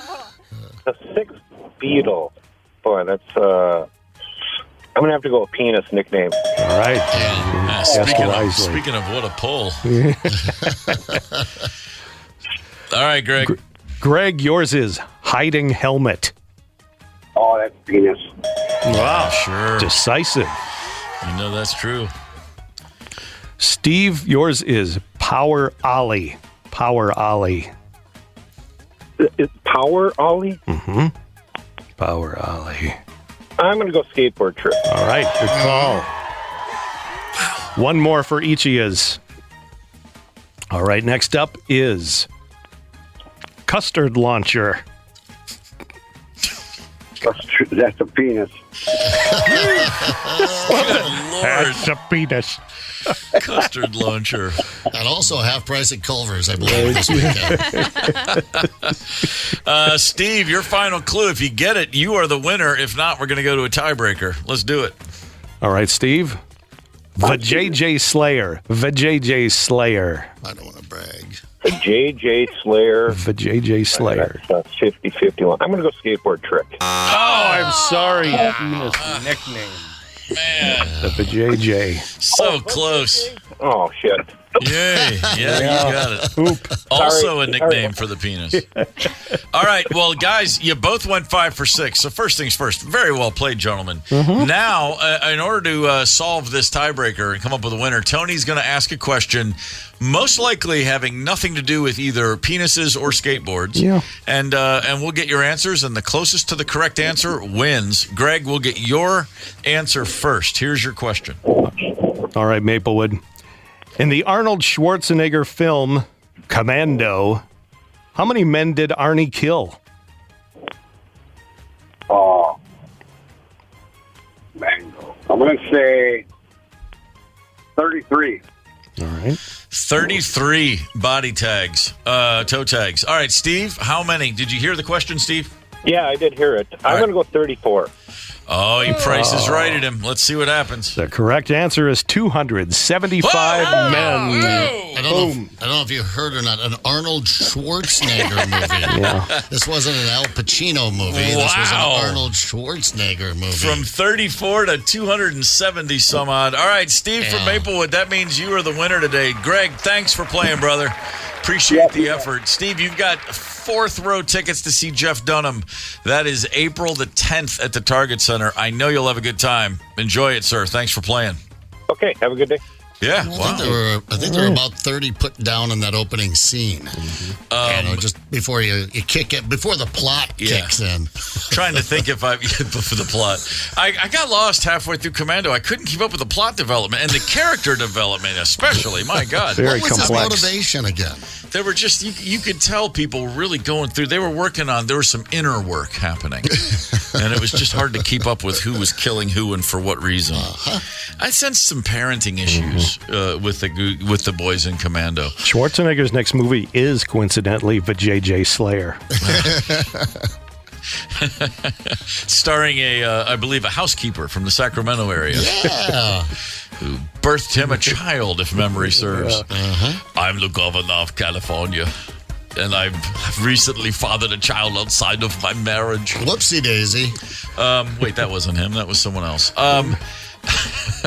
We're going up north, ladies and gentlemen, and we think if you're looking for something to do this weekend, you should join us. KQ up north with Hoffman Weber Construction this weekend at Cragen's Resort on Gull Lake. There are last-minute passes still available by calling Cragen's.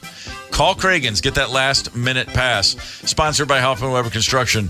And, of course, we're going to have a good time. I mean, the four of us here, we're going to have a blast. Everybody who's going to join us will have a blast. If you haven't made up your mind to come up yet and you're thinking, hey, I'd like to have a blast, well, I just gave you your marching orders. Call Cragen's, get a last-minute pass, and we'll see you Thursday through Sunday. It's going to be a blast. Yeah, it's going to be great. I'm stoked. I'm ready for a rock and roll party. I was... just doing a little, I don't know, what are you some curls? Getting into shape yesterday, kind of, for this weekend. Yeah. So I got into some day drinking because you're going to leg yesterday. wrestle everybody, right? Hey, I'll take hers. Okay. Bring your legs. I'll wrestle them. The fun thing I learned is we're going to go on a boat cruise Friday night, and we were stoked to have our friends from Hoffman Weber Construction there, but they're not going to make it, but they've still decided to buy everybody a couple of drinks. So I'm pumped about that. I mean, if you're going to stay, if that's a guilt thing, then I'm glad you're staying home. No, we'll miss you, Hoffman Weber. That's a fun crew. I've done some golf outings with them. I've done some concerts with those folks. They're the best. Yeah, they are the best. But I have puked in the back alley behind the Uptown Bar. Yeah, make that Cragen's Resort.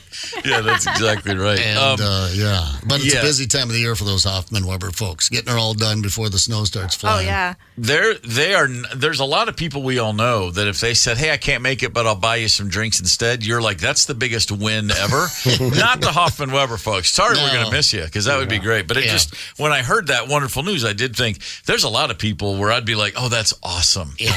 I get to enjoy their absence and their booze. Perfect. Sometimes you find yourself in an airplane, and sometimes you just think to yourself, well, I got to bring this thing down. How about right here? Hang tight.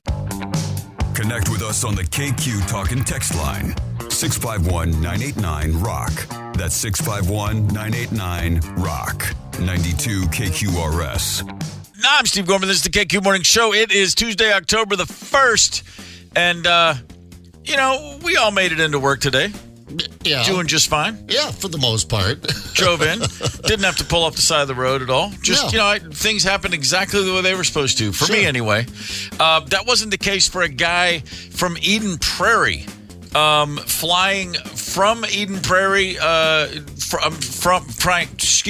flying home to Eden Prairie from Brainerd. Flying his own plane. Aaron Casper, 53-year-old gentleman. He's about 3,500 feet above ground over Morrison County. And his engine lost power. Oh, darn it. Son of a gun. So he did what you do, brought the plane down right there on Highway 27, about 4 miles west of Pierce. Just gliding her in, I guess. Huh? Yeah, he steered the single-engine aircraft right onto Highway 27, and then, because he's a good guy, right into a ditch to avoid oncoming traffic. Oh yeah, that's nice. I don't want to get in the way. No. If you're gonna fly a plane, if you got your own plane and you're gonna buzz around the state of Minnesota in that bad boy, I appreciate the fact that you're gonna put her down in a ditch if need be. Yeah, I don't like the engine failure thing though. I mean, it's a little scary. I mean, I've driven some junk. We've all driven junkers and beaters, but they just stall and.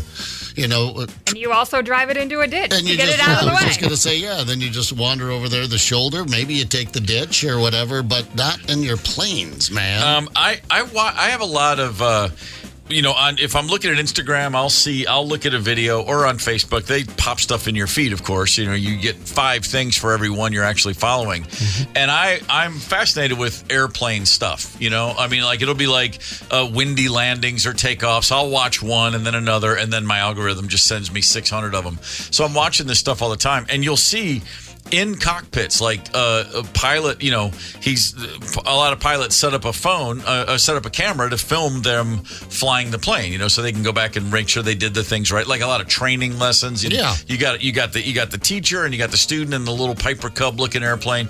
And I've seen a bunch of them where, they're coming in for landing, and you'll see like a student pilot and suddenly go, Mayday, we got engine failure.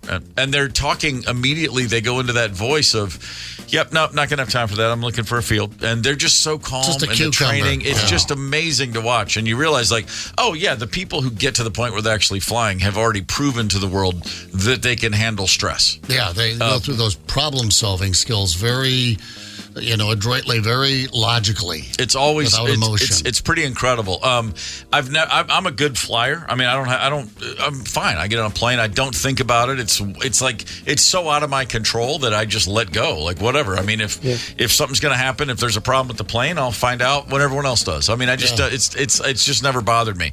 And my wife is not that way. Rosemary's not a comfortable flyer. She's not too bad, but takeoff and landing both. She's just a little more nervous, and then once we're up and going, she's fine. Not a fan of turbulence, but then who is? I get a fan. Yeah, right. Sunday, as in 2 days ago, we had a bit of a rough flight.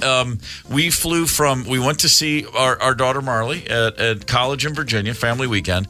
She's in a little town called Harrisonburg. There's a little airport 10 miles away. Shenandoah Valley, nice little tiny little airport. And so we flew from Minneapolis to Charlotte and then Charlotte to Harrisonburg on a little airline called Contour. Nice little planes, small little commuter jets. Sunday, we're flying back from Harrisonburg to Charlotte, North Carolina. Sunday afternoon, I'm on a plane with Rosemary. It's like a 20-seater. It's not tiny, but it's small. Was this the KQ private jet? It maybe one day. And as we are approaching, I say the words. They come right out of my mouth. Man, exactly 45 minutes, wheels up to wheels down, because it's supposed to be an hour. And I'm the kind of guy who's excited that we just say 15 minutes. Hell yeah. And I'm looking at the runway. We are well over the runway, several seconds of now. And, when you've flown enough, you look out the windows, when you are within 1 or 2 seconds of the wheels touching down. Yep. Yeah. That's where we were when we didn't.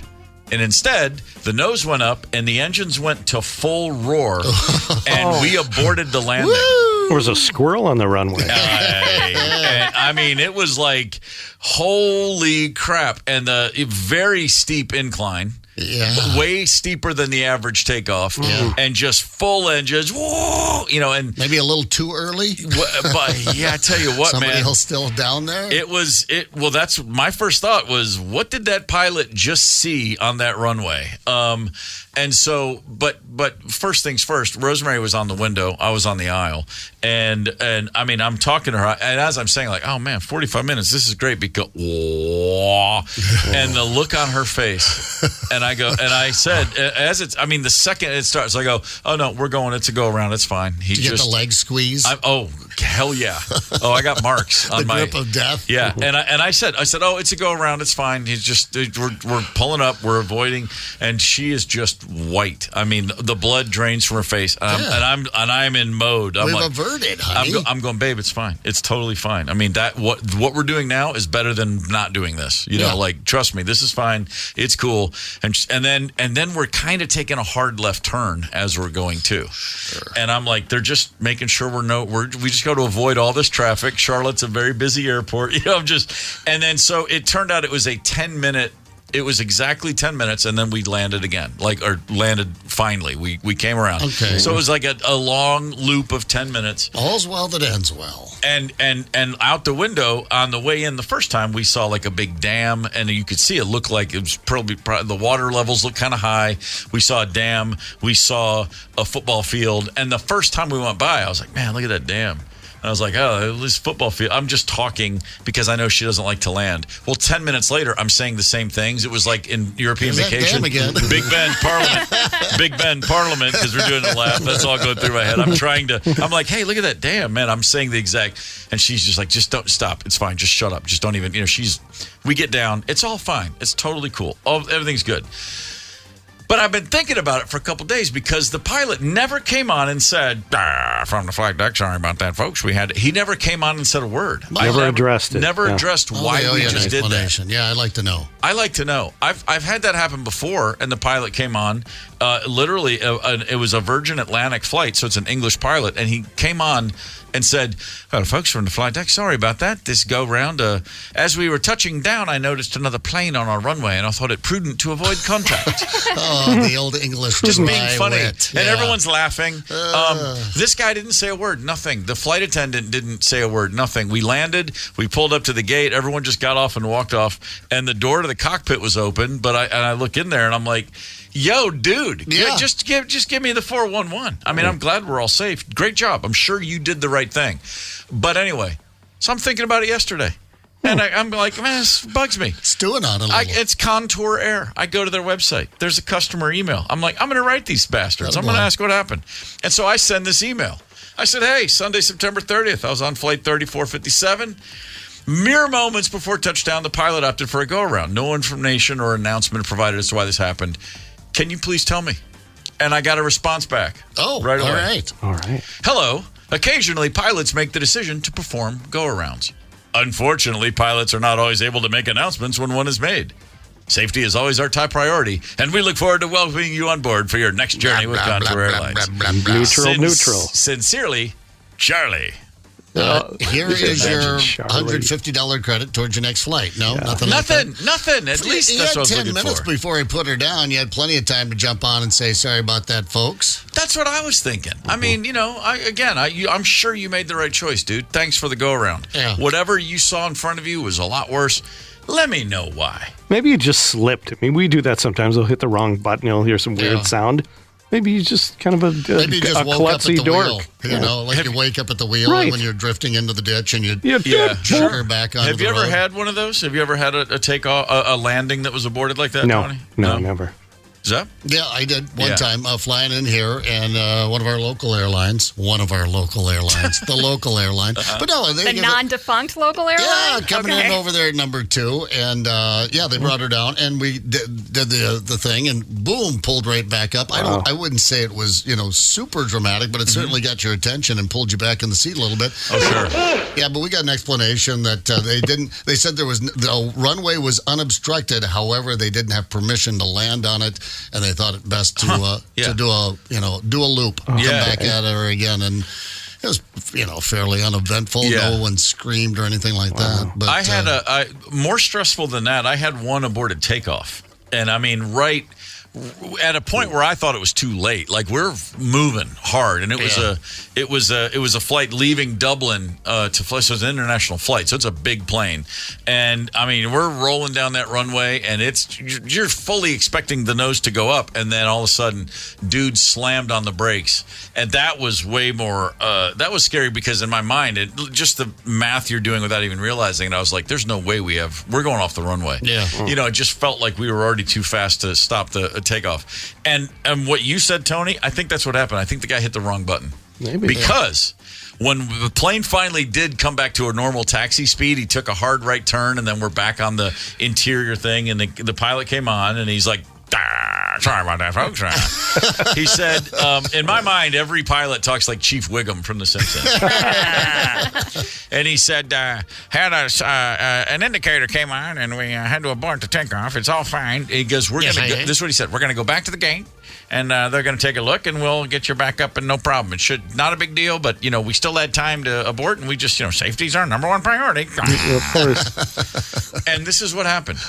We turned the plane back, and we're heading back towards the terminal and taxiing at a pretty good clip, and then we just kept going and just kept going and kept going, and then we took a right turn and another right turn and just took off again. We never went back to the gate. Weird. He said we're going to go back to the gate and have a technician look at something. That never happened. We just got back in line and then took off. Did he forget? And then never mentioned it again. And the whole time I'm like, you hit the wrong damn button, and you just didn't want to admit it. I think you're entitled to an explanation. That's what I'm saying. That's what I was thinking about the flight you started with a couple of days ago on Contour. I thought, I wonder if it was pilot error, and he just didn't want to get on and admit it. I'm not an ageist, but I will say that one of the two pilots, we had the same pilots and flight attendant on the flight in and the flight out on Contour. One of the pilots, I said, as we saw her the first day in the Charlotte airport, she was at the gate, and I was like, oh, great, one of Marley's roommates from college is flying our plane. It was a young woman, and I'm sure she did a fine job. Both flights were very smooth, but, I'm old enough now where everybody looks like they're 20. She's probably 35, but I was just like, holy crap. Easily the youngest pilot I've ever seen on a plane that I was flying on. No question about it. Yeah, the Taylor graduated. So Taylor's 31, graduated from Prior Lake High. Lane, one of her friends, just one of her crazy Prior Lake girlfriends growing up with, is a Delta pilot now. Wow. Every once in a while, I'll see her in her uniform, and I'll be like, are you flying with a grown-up? Yeah.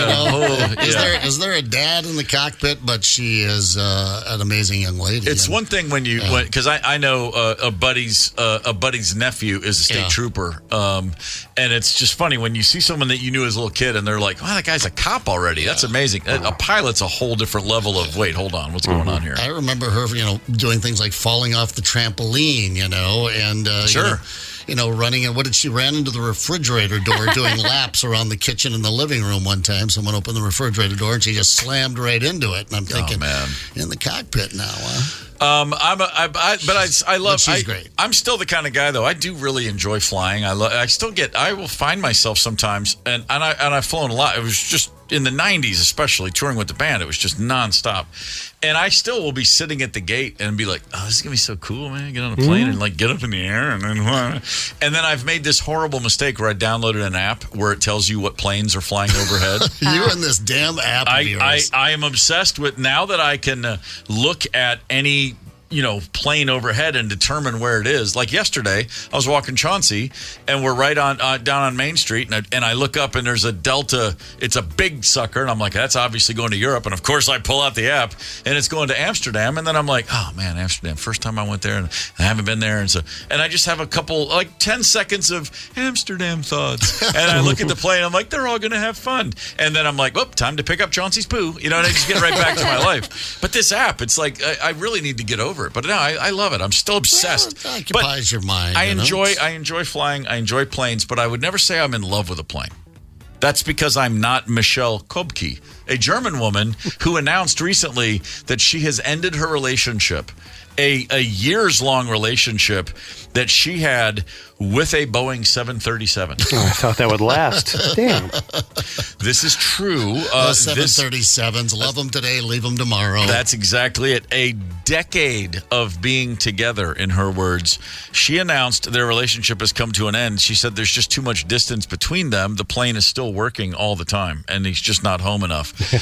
This is a real woman who gave a real interview in the German media. She's got a little something they call objectophilia, very rare phenomenon. Individuals develop romantic and sometimes sexual feelings towards objects. She boarded this very plane 10 years ago. She had a flight. She got on the plane. She was overwhelmed with her emotions. She ended up visiting the hangar. She was able to gain access to the plane in between flights, and she was kissing it. She was found to be kissing this plane. She did express hopes of marrying the plane. And she always said, this is a woman who holds a job and has a normal life otherwise. But she says, yes, I'm different, and I stand by my love for this 737. They've broken it up now. She does say she and the plane plan to remain friends. I'm not making any of this up. And Rosemary and I watched a documentary probably 20 years ago about this very thing. It was like on Nat Geo. Yeah. And there was a woman, and she was in Paris, and she was in love with the Eiffel Tower for real. And she was talking about it, and she seemed completely lucid and sane. Yeah. And she was saying, I know this is unusual, but, the first time I came here, and she's giving an interview, and in the background, you see the Eiffel Tower, and she goes, and I turned, and she turns to look at the Eiffel Tower. She goes, the first time I saw him, I just feel all this. And then at some point they're interviewing this same woman in like a park in Paris, and there's a wrought iron fence, and she's sitting near it, and she looks over and she just freezes mid-sentence and goes, I didn't know this fence was going to be here. And on camera, she starts to go, oh my God, I'm in love with this fence. Oh. And so Rosemary and I, the experience of watching that, thinking it was insane, there was years where either one of us would look at any inanimate object, it could be anything, and go, I didn't know he was going to be here. I mean, we'll still run that shtick. I've had a lot of fun throwing my leg over a motorcycle all these years, but it never occurred to you that you guys were in a relationship? Not in a relationship, no. Well, that's some real mental illness there, but otherwise functioning just, I don't know. Is there a dating site for that? Man, who knows? On the KQ Talk and text line 651-989-ROCK, a text came in. My plane had to abort a landing at Gatwick due to wind shear as we were landing. Next pass, almost the same thing, but he did land. People were running to the bathroom as we landed. I've watched some of those videos where it's wind shear landings, and planes are coming in sideways and somehow still getting down. Or sometimes you'll see a plane take off and immediately turn sideways and still go. Wind shear is no joke, man. That is scary stuff. I mean, I guess, what I think about is like, yeah, sure, this thing can come down. Yeah, it's out of my control. But if it does, I'm dead. I hope it doesn't hurt too much. I hope it's not fiery crash, but those suckers come down. That's it. Lights out anyway. Just reminds me of the movie Midnight Run when Charles Grodin pretends to be afraid to fly. It comes down. It's gonna come down. They go down. These things go down. And then an hour and a half later, he's flying a plane. And he gives a wave. It's just absolutely unstoppable. That movie. It's one of the all-time greats. It's October the 1st. We've got your top 5 at 9. Hang tight. It's the KQ Morning Show, 92 KQRS. You're listening to the KQ Morning Show. Steve, Zep, Tony, and Ryder on 92 KQRS. It is October the 1st somehow. I guess somehow as well. That's just what happens. Time, she keeps on ticking. Make no mistake about it. I went to see Jeff Lynne's ELO last night at the XL Energy Center. And let me just go ahead and spoiler alert. It was awesome. Absolutely fantastic show. Song after song. I at some point I said to Rosemary, this band has rehearsed just for this show more than I have in my entire life. It's like 11 or 12 people on that stage. 2 cellists, a violinist, 2 background singers, a bunch of other people playing, and everybody's so good, and the sound was so fantastic, and the drummer was killing it back there. But so many parts of those songs, we've heard ELO songs our whole lives. So many of them, there's little moments where little hand claps or a little weird bass run, and you watch the entire arena play air bass for half a second. Like, there's so many little things that you've heard and don't even think about till it's coming up, and you're just like, you just watch everyone react to the same things. Those songs are all so perfectly crafted. I mean, Jeff Lynne just hit a run in the late 70s where I'm not saying every song he recorded and released was great, but the bangers are just all-time bangers. Yeah, they're all sing-alongs. I've been catching little clips here and there. You've been playing some of them. I've been on our KQ Twitter page, and some listeners have posted some clips. Jeff Lynne sounds fantastic. Yeah, he does. I mean, the voice sounds great. Absolutely. If you were at the show last night, we'd love to hear from you. 651-989-ROCK is the KQ Talk and or text line. Let us know what you thought of the show. It was really, really, really something. And, at some point it dawned on me, just in the same way, I thought, man, this is almost like it's like ABBA. So many songs that you just take for granted, but you hear them sometimes you're like, yeah, it might be kind of silly. It was, we all love the Swedish couple ABBA, but the songs are amazing. They just still hold up. They're still they put you in a great mood. And that show last night was that way from start to finish. I was just smiling ear to ear. And here's the funniest thing. We get down there. The opening group was called Rooney, opening band, the band. Oh, I like Rooney. Yeah. We are pulling in after 8 o'clock. They started at 8. It's probably 8:30 when we walk into the arena. It's like a ghost town. There's no one in the hallways walking in from the ramp. There's no one at security. There's no one in the concourse getting beer or T-shirts. And we're walking. We were in the KQ box in the suite, and what we're thinking is, God, poor Jeff Lynne. Like, I guess it's a Monday night, but I fully, the way it looked in the hallways and concourses, I thought there's going to be 1,000 people here. I'm preparing myself to feel sad for billionaire Jeff Lynne not drawing tickets. Yeah. No, it was packed to the gills. Everybody was in their seats. Everybody was just in, and I was like, wow, I didn't know Rooney had so much love. And then their set ended. Nobody left. They were just I think people just got there and were like, I'm getting to my seat. I just don't want to miss a second of the show. Oh, wow. And then before ELO comes out, Jeff Lynne's ELO technically, the music they're playing, it's just other songs that he's produced.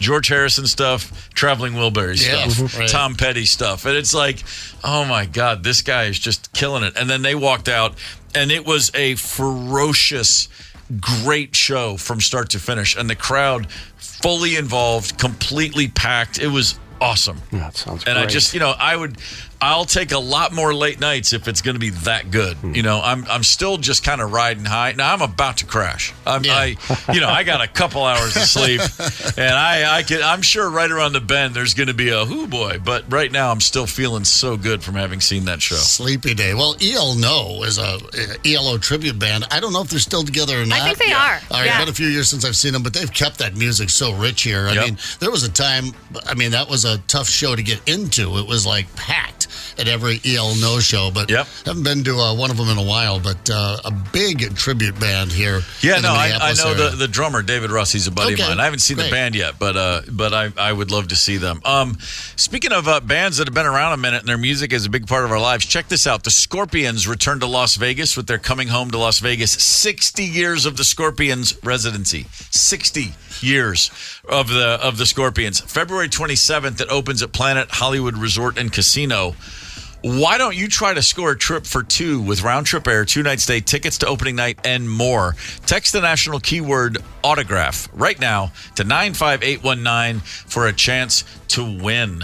That is also the KQ Talk and text line 651-989-ROCK. And we have a caller, Tony. The lovely Donna was at ELO last night. Donna, good morning. Hey, how you doing? Great. How'd you like the show? Oh, my gosh. Phenomenal. Unbelievable. It really picked up momentum, too. With every song, as it got closer and closer to the end, it just seemed like the place was getting more and more energized, and it started off really energized. I know, it did. And, you won't believe this, but I went by myself. That's how bad I wanted to go. Good for you, Donna. Because it was the Over and Out concert, and it was, this is it, man. Yeah. I want to say that he could hit the high notes, and that was what I thought was incredible. And I'm sure that the lady with the wonderful voice, helped him out. But it was the only thing is he didn't play Roll Over Beethoven or Rock and Roll is King, and those are the two I wanted him to end the concert with, which I thought he would. But maybe those notes are just a little too high. Could have been. At some point, my wife and I were going, what's left? What? Right. And it was, we're waiting for the encore, and it hit. I went, oh, Mr. Blue Sky. Like that was, and that's what they came out and played. And, I listened to the encores that I missed because he didn't play them on my way home. So then I got to hear them anyway. Excellent. Well, but you want my favorite band and my favorite team? Please, always. Well, I got to say the Beatles, even though ELO rocked it last night. But the Beatles and the Vikings, I have season tickets, and I'm pumped. Yeah, you should be. That's great. You're not by chance flying over to London for this game, are you, this weekend? I wish I was. Instead of making an egg bake for egg bake. An egg bake. Well, no, I'm making an egg bake on Saturday for the game at 8:30 in the morning on Sunday. Yeah. And a group of people getting together. There you go. That's how we do it in Minnesota. What type of beer do you pair with an egg bake? That's a good one. Maybe Blue Moon. A Blue Moon. Good call. Maybe a Northeast. Got a little orange in it. Yeah, that'd be good. Sure. Maybe a Blatz. You're right. A little citrus in the beer. Well, that's great. So, what time should we get there, Donna? Well, the Legion's opening up early. Okay. Oh, all right. White Bear Legion. Yeah, the White Bear Legion, yeah. Yeah, sure. That's the way to go. Awesome. Hey, thanks for the call, and I'm glad you saw the show and liked it so much. I was right there with you. Thanks, Don. Have a great day. Yep, you too. Bye-bye. Let's get to the top 5 at 9. Stories that we believe are worth your while. Over in Edina, somebody has got a $2 million paycheck waiting to be cashed in the form, I should say, of a Mega Millions ticket. Friday night at a Holiday gas station on Edina Industrial Boulevard, someone bought a $3 $3 Mega Millions ticket with that Megaplier. They hit 5 numbers, not the Mega Ball, but the other 5, and then they paid the extra $1, which doubles the $1 million reward to $2 million. That prize, the ticket has not been turned in. So if you bought a Mega Millions ticket at a Holiday on Edina Industrial Boulevard Friday, go find that ticket and check the numbers. Would you? And if I am encouraging you to do that and you find it, I will take a 10% fee. You've heard of finder's fee? This is a reminder's fee. A reminder's fee. I like that. I never pay the extra buck. You got to pay the extra buck, though, I guess. I guess that's what they say. Do it. That doubling $1 million, that was worth the $1 investment. You've got a year to cash it in. By the way, the numbers, the 5 winning numbers, 29, 46, 53, 69, 70. When I look at those numbers, I immediately think, okay, what's 29? I don't know. What's 46? I got nothing. 53. I got Lambert, right? Jack Lambert, 53? It was 58. Oh, 58. 53, Jack why is Randy Gradishar? Nick Tingelhoff was 59. Viking. Tingelhoff, there he goes at 53. Mm-hmm. Okay, 69, Miracle Mets, and 70, Orioles. Okay, there we have it. All right. It's always got something about, who won a Super Bowl, who won a World Series, who wore that jersey. I would have never picked those numbers to save my life. So, by the way, I never pick numbers. I just do the random. Yeah, quick picks. Yeah. Yeah, no, I'm always behind the person that's picking the numbers. When it goes to like $100 billion and I finally get my meatloaf down to one of the convenience stores to get my tickets, I'm behind someone with a notepad. Yeah, right. Or like Terry, and her file. She used to go down there. She literally has a file. She'd open up and she'd say, let's see, it's October 1st, 2024. And my horoscope said, and you'd be like, oh, for God's sakes, woman. That's so funny. There we go. Number 4 on your top 5 at 9. If you are the kind of person who loves to drive around listening to CDs in your car, don't buy a new car because there ain't no CD players anymore. The Subaru Forester SUV has been the last model to include a CD player, and they will no longer do that. As of 2025, the Isuzu D-Max is the only vehicle where you can buy a CD player in it, standard without paying extra. And that's actually a truck. So, see you later, CDs. It was fun. We enjoyed you. Yeah. A nice 40-plus year run, but their time has come, and at least for cars anyway, it has come and gone. Can't go down to Radio Shack and get the old bolt under the dash CD player anymore. Oh, yeah. Man, no kidding. The first time I heard a CD in a car was 1987, and it really was it was mind-blowing to think that was, at the time I'm thinking like, how much further can technology even go? Yeah, right. I thought that was the pinnacle there. For some reason, I've spent my whole life thinking, this is it. This is as far as we can take this. Yeah. Every time something new happens, there's no way they'll improve on this. I don't know what is wrong with my brain that I've always been that way. Like a CD player in a car, what's next? A phone that takes pictures and streams every song ever recorded? Poppycock. But that car, it was a girl, it was a friend of a friend, and I got in her car and she had a CD player and I couldn't believe it. And she had the CD of XTC's Skylarking, a phenomenal album. And we drove around the corner, and in a 9-minute drive, it skipped 100 times. They're still working on the shock absorbers, inside the stereos at that time. Good for parking and making out. Yeah, you know it. I had a car once that had it had the CD changer in your glove compartment. It was a 6. You could put 6 CDs in, and if you put it on random shuffle, you'd hear a song and be like, "Yeah, I just want to do the random." It'll pick, and then it would pick a song from the next CD, and 40 seconds later, that song would start. start because it would have to remove the one CD. You're driving like, oh, come on. Fine, I'll just play the CD straight. It just drove me crazy. It was so long to get to the next song. Yeah, I had a buddy that got one of those put on a Fisher, but it was 100 CD changer in his trunk. 100? 100, yes. Canny dropper. Yeah, and he owned 26 CDs. Yeah.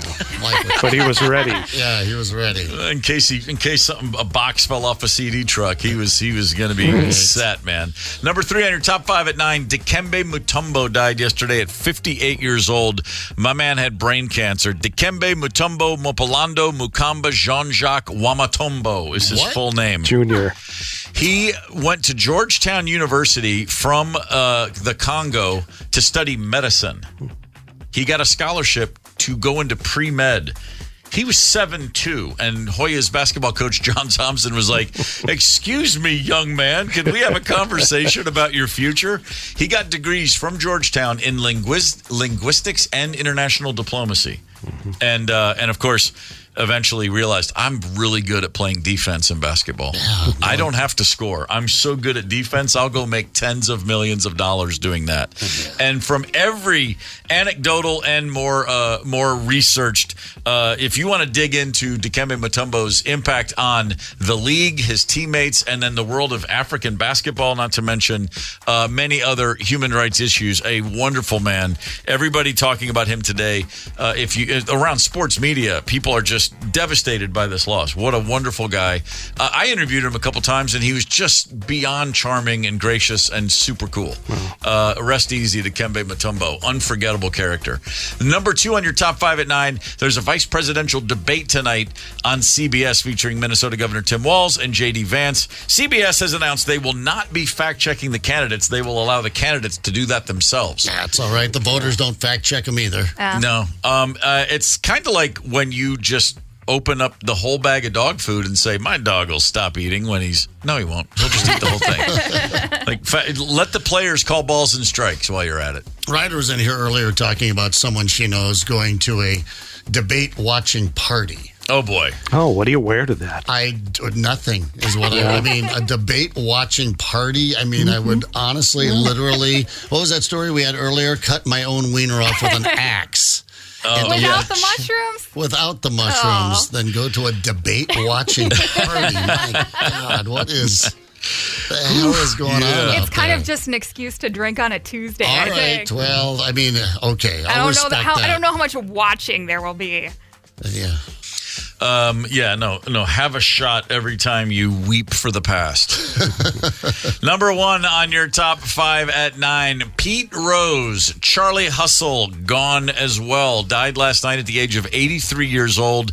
The all-time hits leader, 24 seasons in Major League Baseball before, in 1989, very famously being banned for life by the dude from Billions' dad.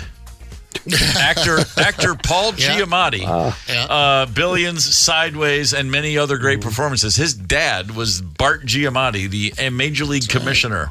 A very short tenure as he took over the gig. One of the first things he did was banned Pete Rose for life, and then about a week later died of a heart attack. Yeah, and that ban has been held up all this years. Pete Rose, it took him years to finally come clean and admit that he had gambled and bet on baseball.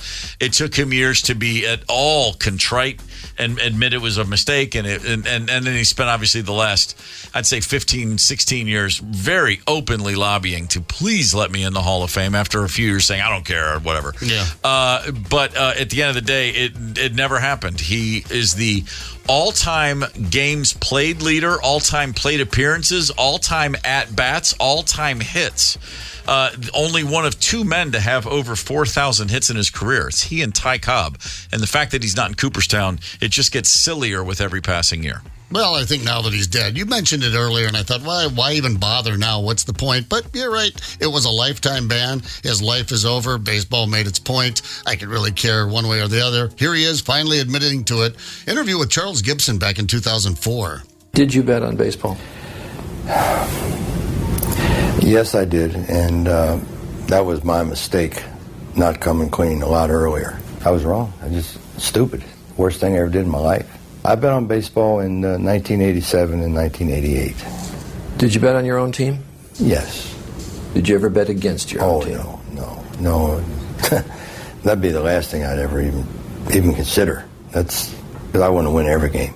Now, I get that online wagering and gambling in sports is legal everywhere, and we all do it now. And I get that there's a lot of hypocrisy. Baseball turning their back on steroids and stuff. I will just say, in every dugout, in every minor league baseball stadium in America, much less every major league baseball stadium, you walk into your dugout in your locker room, there's big letters on the wall that say gambling is forbidden on this sport.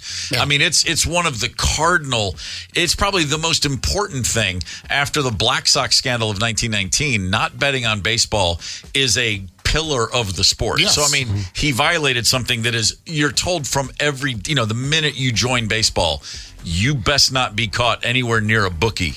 And he gambled flagrantly for years. That said, of course, at some point you got to go, okay, he's also one of the 5 greatest players in the history of the game. You can't tell the story of baseball without Pete Rose. Put him in. Yep, put the story in there. Because you know what? In 50 years, it's not even about him anymore. He's gone. But in 50 years, when people have none of the visceral response to his name, they'll just go, wait, this guy did what? Yeah. Holy crap, I would have loved to have seen him play. Well, they'll talk about it a lot today, and tomorrow it'll be, who cares? That's very true. Hey, real quick shout out to our friends up in Anoka. Didn't want to go through the day without saying good morning, Anoka. We all had a great time up there a couple months ago. Nice. And boy, they're getting ready now that it's October. Anoka. It's the Halloween capital of the world. What is it? The 26th is the Saturday before Halloween. That would be the parade day up there. Yeah, the big parade. Yes, indeed. Anoka's getting all whipped up, and we're happy to have you listen in to the KQ Morning Show. Get the KQ Morning Show podcast wherever you listen. 92 KQRS.